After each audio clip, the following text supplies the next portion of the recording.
Júlio Castiglione, meu conterrâneo capixaba, vascaíno, a gente tem um sofrimento em comum. O nosso time já nos deu muita alegria, mas a gente segue apoiando. Júlio, você é o presidente do metrô de São Paulo e está estreando aqui hoje o cenário novo do quadro do FurlaCast. Então, uma honra estrear com um conterrâneo meu, um capixaba, uma pessoa que tem um espírito público muito bonito. Porque a sua história, você vai para o setor público como concursado, né? E com a capacidade muito boa de resolver problemas, né? Me conta um pouquinho do Júlio, como é que ele saiu do Espírito Santo para chegar até aqui e ser presidente do metrô de São Paulo, que é uma instituição muito importante porque transporta todo dia milhões de passageiros, né? E é o serviço na ponta, onde o cidadão de fato sente a presença do Estado. Fula, prazer estar com você aqui, cenário bacana, as pessoas generosas, gentis, né? E assim, quando você me faz essa pergunta, naturalmente a gente começa a fazer uma retrospecção, né? Tirar uma foto do passado. E talvez alguém possa imaginar que ser presidente do metrô assim, exigiu um plano de vida, algo muito bem arquitetado. E não foi isso, na verdade não foi. As coisas foram muito mais orgânicas, muito mais naturais. Eu formei em Direito na Universidade Federal do Espírito Santo. Logo depois que formei, tive a felicidade de entrar nos quadros da Procuradoria-Geral do Estado. É o quadro ao qual eu pertenço ainda, é a minha casa de origem. Você é procurador de carreira. Eu ainda sou um procurador de carreira com muito orgulho. Mas como advogado eu nunca tive apreço pelo litígio. Assim. Nunca me deu grande satisfação derrotar alguém a fórceps, sabe? Cantar a vitória quando alguém tem derrotado. É melhor um mau acordo do que uma briga boa. Exatamente, não tem exatamente. Então, o prazer que me moveu esses anos todos foi o prazer de resolver problema, trazer consenso, buscar saída criativa, mas com responsabilidade. E assim aconteceu. Você, enquanto servidor público, nunca foi daquele, isso aqui não tem jeito. Espera aí, vamos tentar achar uma solução. Isso não funciona, né? Mas veja, a gente tem talvez seja a culpa mesmo do setor público ao longo dos anos, mas eu me esforço para reconstruir essa concepção. Porque um problema que tem, Júlio, assim, até abordando, que é o tal do apagão da caneta. Porque o servidor público ele tem muito ônus sobre o seu CPF e não tem um incentivo de ser criativo em algumas soluções. Ele teme ser processado, né? O servidor público do bem e do mal, né? Porque o do mal é processado e tem que ser mesmo, mas o próprio do bem, esse tema vem e volta, né, na gestão pública do apagão das canetas, né, de como é que você dá segurança jurídica, conforto dessas pessoas tomarem o risco de assinar o que tem que ser assinado. Né? É verdade, assim, mas eu queria falar de flores também. Olhando os últimos 20 anos, né, como procurador de Estado, eu posso te dizer com mais otimismo que aquele apagão das canetas que a gente tinha já não é tão verdadeiro agora. Lógico que vai ter gente, é uma questão mesmo talvez de vocação ou de conforto pessoal, que o cara não vai querer ser criativo. Mas hoje tem espaço para um servidor público como eu ser criativo com responsabilidade e buscar soluções que fiquem de pé. Acho até que os órgãos de controle começaram a se divorciar daquela ideia de que estão ali para punir, sabe? Eu não sei se estou sendo ingênuo, mas eu tenho visto até proativamente a consulta aos órgãos de controle, né? Então, da forma de você, na gestão pública, você tem que ter a arte de todo dia se explicar e negociar e falar, né? Tem que ter paciência. A verdade é que, assim, quem tem competência, engajamento, energia para resolver o problema e consegue resolver, assim, consegue espaço em qualquer setor, público ou privado, em qualquer nicho de atuação. E isso acabou me empurrando para a área de modelagem de concessões, de parceria público-privada. Isso que eu queria entrar. Você foi presidente da Agência Reguladora do Estado do Espírito Santo, correto? Isso. Como é que foi aquela época? Como é que você avalia as agências reguladoras hoje no nível nacional? Olha, foi uma experiência riquíssima para mim. Eu ainda jovem, o governador do estado na época, lá no Espírito Santo, era o Paulo Artung, no terceiro mandato, e confiou em mim para resolver problemas que tinham caráter jurídico, mas que não passavam só pela parte do direito, digamos assim. Precisava ter criatividade, empreendedorismo, inclusive no setor público. E lá eu tive a oportunidade de conversar com gente de saneamento, com gente de concessão de rodovia, com a cadeia de petróleo e gás. E eu comecei a perceber que existem verdades universalmente aceitas, independentemente do segmento de mercado. Então isso é assim que eu encarei as minhas missões. Assim. Eu posso até não entender de porto com profundidade que eu gostaria, mas eu tenho certeza que tem habilidades que eu tenho que serão válidas para porto, ou para rodovia, ou para aeroporto. Então isso que tem, pelo menos é assim que eu gosto de fazer as perguntas certas, buscar a conciliação. E no nível nacional, como é que você avalia as agências reguladoras do Brasil hoje? Olha, a gente tem... A ANEEL, a NTT, a primeira agência foi a ANEEL, né? Década de 90, com a abertura do setor elétrico. E se você olhar a história das agências reguladoras, é uma história belíssima. Tanto que o Brasil hoje é reconhecido internacionalmente como um país cumpridor de contrato. E a agência reguladora tem um papel de protagonismo nisso. Sim, sim. Agora, tem espaço para melhoria, né? A gente teve num passado não muito distante, por exemplo, o contingenciamento de orçamento de algumas agências. Aconteceu há menos de 10 anos atrás. O orçamento é muito baixo, dada a relevância de todas elas, né? A ANAC, inclusive, orçamento de autarquias importantes, como a CVM, muito baixo. Eu tive experiência... E você conhece, tem bons servidores públicos de carreira nessas agências, né? Muita gente boa. Tem muita gente boa. Muita gente boa. Eu tive experiência no setor portuário, né, como presidente do Porto de Vitória. E, por conta disso... Foi o primeiro porto a ser privatizado no Brasil. Foi a primeira autoridade portuária concedida no Brasil. A bem da verdade tem assim, a gente já tem um nível de privatização no setor portuário brasileiro bastante alto. Desde 93, ainda ali no final do governo Collor, foi a primeira lei geral de portos. Então você tem muito investimento privado já embarcado nos portos públicos, mas assim, tem uma autoridade que tome conta do condomínio portuário. E que seja uma autoridade envergada por uma empresa privada, como acontece hoje com a Vports lá em Vitória, é a primeira e até agora a única. Júlio, como é que você saiu do Espírito Santo e veio parar em São Paulo? Boa pergunta. Você teve uma passagem por Brasília antes. Por conta do Porto, a minha interação com Brasília sempre foi muito forte, mas eu não fiquei radicado em Brasília.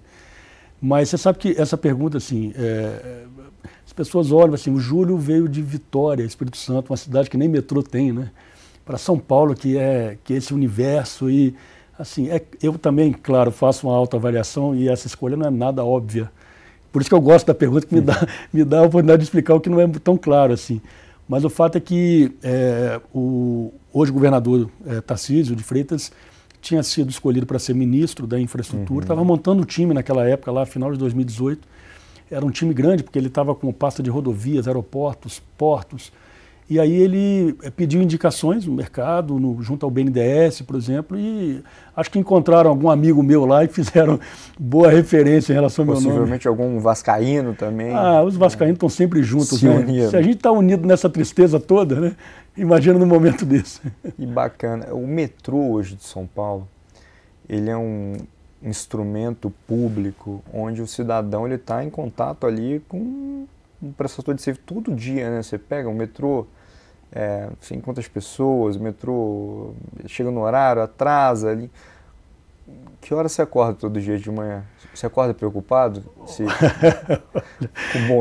Um bom dia? Você está acostumado também com grandes desafios, né? Assim, a gente, na verdade, não dorme plenamente nunca quando aceita um desafio desse.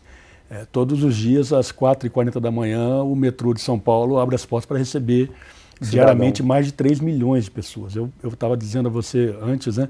É a população do Uruguai inteira, todos os dias, transportada pelo metrô de São Paulo. E eu só estou falando das operações de linhas públicas, né? Não estou nem colocando a linha privada. Então, assim, se a pessoa estiver dormindo, deitada em berço esplêndido e tranquila, é porque ela não entendeu o tamanho do desafio. Mas, então você acorda mais cedo que eu, porque eu acordo às 5, então você acorda antes das 5. Eu vou confessar um negócio que eu não falei para ninguém, nem para o pessoal do metrô. Todos os dias eu dou uma olhadinha, a gente tem um grupo no WhatsApp que mostra a oferta de trens, e aquilo é um prenúncio de um dia bom ou de um dia ruim. Então eu não saio da cama às 4 horas da manhã, mas eu sempre dou uma olhadinha ali, e aí eu já sei como é que vai ser meu dia. Bacana. E Júlio, o transporte público, né, esse nível de 3 milhões de pessoas, ele já foi maior, né? Depois da pandemia, o perfil e a frequência mudou bastante. O que você acha que aconteceu depois da pandemia? Por que as pessoas estão usando menos o metrô? E o que você acha que é o futuro? E já emendando a pergunta, é meio contrassenso isso. As pessoas estão usando menos o metrô, mas o trânsito piorou. Como é que a gente tira esses carros da rua e coloca a pessoa mais para andar no transporte público de qualidade que o metrô é? Mas me responde primeiro o que aconteceu que as pessoas estão usando menos. Tem várias hipóteses, tá, Furla? E aí, assim, eu não consigo ser tão catedrático assim, dizer, olha, tem uma causa raiz e essa resolve todas as dúvidas. Mas o metrô tem uma pesquisa de origem e destino que é feita desde a década de 60, quando o metrô foi criado. Desde a década de 60 vocês têm mapeado isso. Isso, a cada 10 anos a gente... Bela fonte de informação para fazer um monte de coisa, hein? Um monte de coisa, para mercado, mas também para a organização do site público, né, das metrópoles, todas as aplicações que você possa imaginar. Essa pesquisa ela é feita a cada 10 anos, mas dessa vez a gente até antecipou, porque a gente queria entender os impactos da pandemia. E assim, algumas hipóteses já foram confirmadas. A gente tem maior nível de trabalho em casa. Veja que eu não estou usando a expressão usual home office, porque quando eu falo trabalho em casa, pode ser aquela pessoa, por exemplo, que trabalhava numa pizzaria, mas que depois da pandemia, ela aprendeu que ela mesma pode fazer a pizza na garagem da casa dela. E usou a garagem para vender no aplicativo. E vende no aplicativo.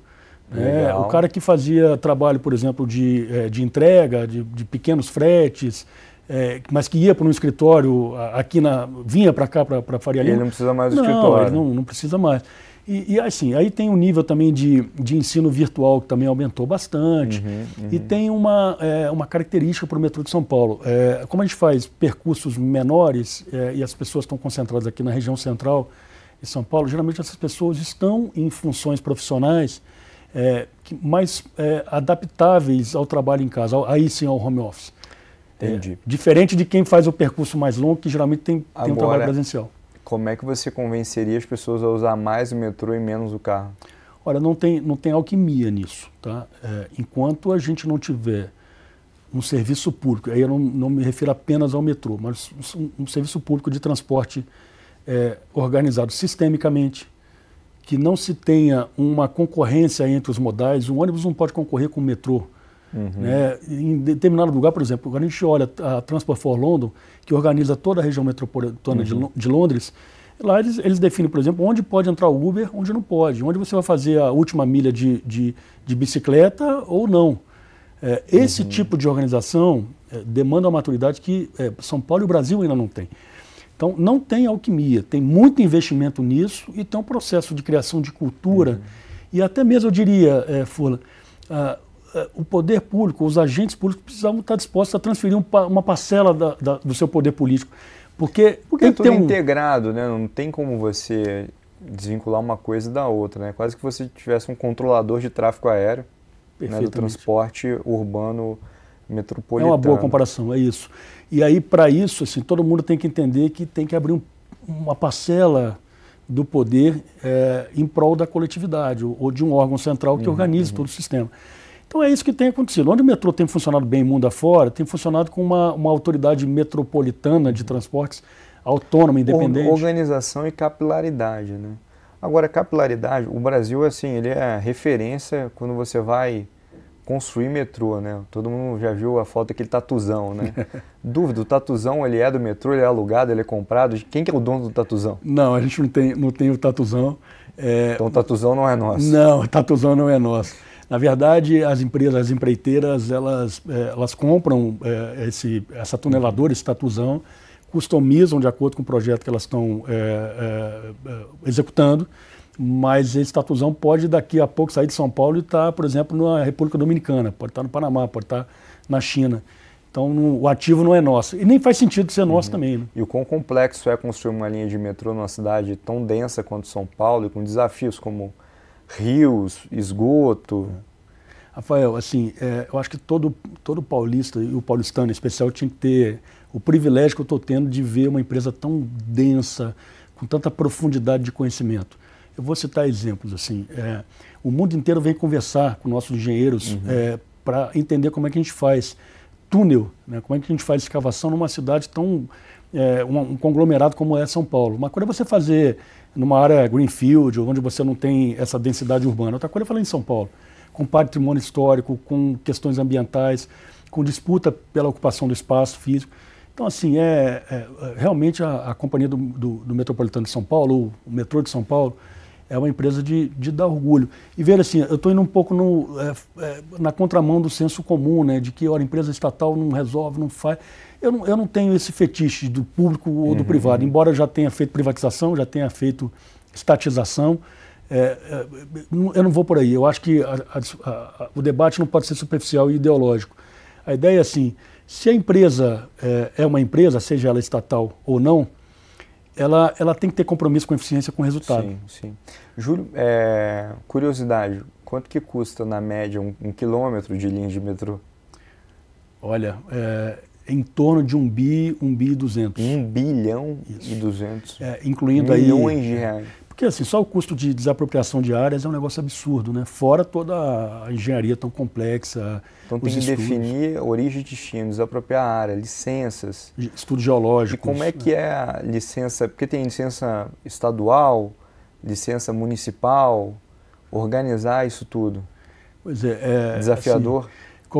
Assim, eu vou usar uma paráfrase aqui, assim, fazer metrô é fácil, difícil são os primeiros 50 anos, né? Então a gente está no 57º ano e aí tem muita gente lá de cabeça branca lá no metrô com muita energia ainda para entregar. O cara que quebrou cabeça lá atrás, não foi fácil, né? Hoje, desapropriar é difícil, esse acervo técnico lá dentro, né? Tem. Júlio, o servidor do metrô ele tem estabilidade, não pode ser mandado embora, numa empresa pública, correto? Isso já foi assim no passado, não é mais.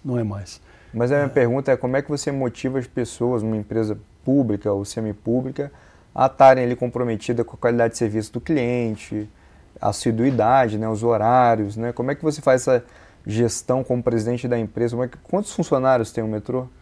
Hoje, aproximadamente 6 mil empregados. Já teve mais do que isso e a gente precisou fazer um trabalho de turnaround da empresa até para provar que ela é viável por si mesma, né? Mas assim, no final do dia, respondendo a sua pergunta, Fula, assim, são pessoas, assim, é olho no olho, é entender a dor do cara, é ter energia para convencer, mas também ter humildade de ser convencido. E eu honestamente, estou te falando aqui, no final das contas, pouco importa se a empresa é pública ou privada, a pessoa sai de casa, eu acredito realmente que ela quer trabalhar, ela quer ter um ânimo.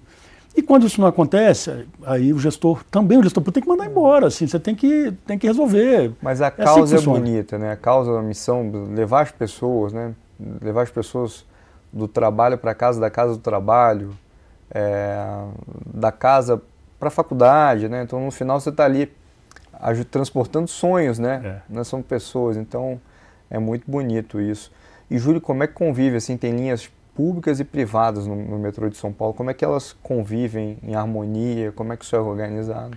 A gente tem, você tocou num ponto muito relevante, assim, a complexidade do modelo jurídico, contratual, de exploração do sistema em São Paulo é um negócio, assim, requintado. Que você tem linha que foi construída pela Companhia do Metropolitano de São Paulo, essa empresa que eu tenho a honra de presidir, uma empresa estatal, ela foi construída a linha.